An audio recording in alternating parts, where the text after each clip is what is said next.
Hello, and welcome back to their Dokkan battle video. I know I've been gone for kind of a while, actually, but I was just taking care of some family things. I was pretty much just house-sitting for a while, so I wasn't really able to record anything, I didn't bring my entire computer setup with me. But STR Kefla's EZA is actually live now on the JP version. This has been live on Global for a very, very, very long time. I've already used her plenty on Global, so I know how good she is relatively. Then again, on Global, I only have her 55%, and on JP, I'm gonna record a video like right after this, and I do have her completely 100%. So, and she's already fully level 10, so we're gonna be able to get like a really nice showing of her.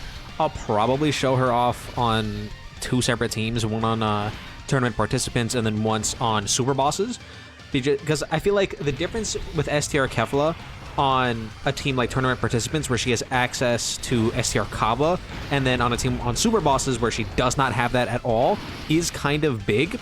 So I'll probably go ahead and do that and show that off. I do think STR KEFLA is an amazing EZA. I mean, I've used her at 55% and she just tears through things. She's like shooting out 11 million attack stats back to back to back. She's really damn good. She just gets that massive power up when she's paired next to STR KEFLA, who's able to provide her with all those orbs that she needs in order to go absolutely crazy. So I'll definitely make sure that when we do take her into an event that I'll show that off.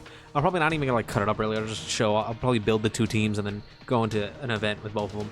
I do have Rose on this account. I was planning on making a video on Rose before I went away, but Global was in maintenance the entire time leading up to when I was gonna leave. So it just wasn't able to do it. But I will show off Rose when we take in Kefla. He's not link leveled yet on this account, and he's only 55% because I got him in a single pull, right? So I'm not gonna be able to like go too crazy with his gameplay there. He's just gonna be floating around while we do the Kefla World Tour, basically. Not even a World Tour, Kefla experience.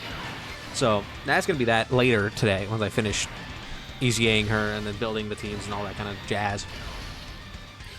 This EZA is actually weak to tournament participants, as you can probably see clearly on your screen.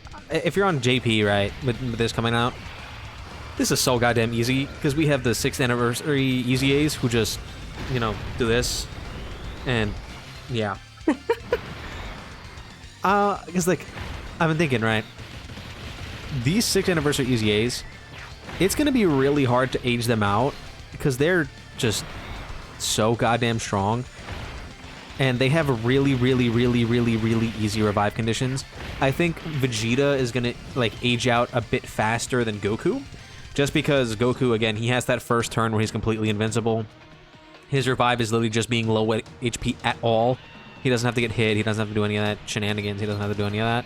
So it's not gonna be like too crazy for him to revive in like harder content in the future. And then after he revives, he has that another guaranteed dodge turn. So like he's one of those characters that I feel like is gonna age beautifully. Because even like his damage is still really good. I mean, to the point where like we're consistently doing more than 10 million attacks, that's just damage is good. If we ever get to the point where our units are doing like 30 million attack stats turn 1, then yeah, their damage is not going to look too crazy, but we're not at that point just yet. We're kind of slowly getting there. Like, Beast Gohan could theoretically do it, right? If a character who, or an enemy who attacks like 11 times hits him, like, first slot before he attacks, he could theoretically do like a 30 million attack stat if he's rainbowed with support. But it's going to be a little bit tricky to get that kind of scenario off. So, like, realistically speaking, it's not something that's going to happen all too often. But their damage is still quite good, so I'm very happy with what they did with the 6th anniversary EZAs, and I hope that they give the same kind of love to the 7th anniversary EZAs when they EZA in like 5 months. Actually, not 5 months. It's closer to like 7, end of February-ish. But I am so goddamn excited for the EZA characters nowadays. Like I went on like a tangent all of last year whenever a new EZA character would come out, and they were like kind of whatever. I hated that so goddamn much. I am so happy that we are now going into an era where EZA characters are actually, like, good. And not just, like, okay options on teams. Because for so long, we had these EZAs that were just like, yeah, I mean, they're alright. I mean, like, you're gonna use them because you have no other choice in this new meta. So, like, at least they have the stats they're not doing much and they still die in one hit and they're very situational and then blah blah blah. That was annoying. I hated that.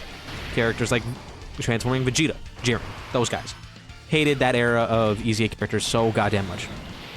And after we went past the fumble that was Bardock, right, this year has just been filled with peak after peak after peak for EZA characters. I don't think we've had a single other fumbled EZA besides AGL Bardock that was like a main EZA. Like, even the sub EZAs are all crazy. So, like, when physical Goku Black super EZAs later in the celebration, which we already know is happening, right, based on that Super Boss's type banner, right, he's gonna be crazy. I really hope he's not the first one that's mid. That'll make me very upset. But we've just gone into this like trend of characters being very, very good, and I like that a lot. So I'm really hoping that that continues into next year when we start getting even more characters EZA'd. Like, my goal next year is to be able to run EZA LR Super Saiyan 4 Gogeta next to EZA Int Gogeta, like, and just tear through everything in the entire game. That'd be so much fun. Those two units have some of my favorite animations in this entire game, and I'm so excited about that. I know I'm not really talking about Kefla a whole lot, but like, what is there really to talk about her? Like, y'all have seen her for months now. So there's not a whole lot for me to say about her, because like I never found her very interesting, and her EZA is just good. Like, she's really good. Like, that's it. Like, yeah. Is she good? Yes. She's very good. She's very, very good. So it's not one of those things where I can really be out here and be like talking about, oh, I like this, but I don't like this, and then there's this. I mean, I guess I could talk about is the hate between people who really like Kefla and the people that really like the Gotenks is kind of weird, right? Because when Int Gotenks dropped, you had all these global players that were like, oh, STR Kefla is so much better than Gotenks. No, Gotenks is trash compared to STR Kefla. STR Kefla is the best ever. Right, you had all that. The crying on Twitter was ridiculous, right? And I felt that it was kind of stupid because they started crying the second Gotenks' like information dropped, and people were like, wow, he's really good, right? All of these global players like, no, Kefla better, right? It was funny. And then we saw Gotenks in game, and it's like he's performing at a similar level to Kefla, just without having an orb restriction.